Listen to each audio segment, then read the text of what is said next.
tayo, nag-aantay tayo ng train na darating na ating sasakyan.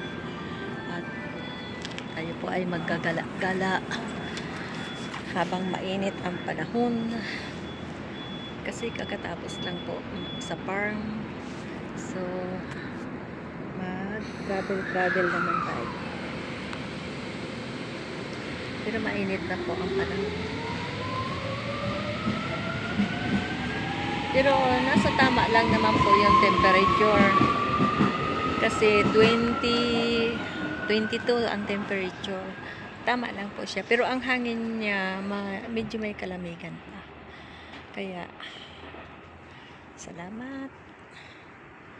At makakagala tayo ngayon. So,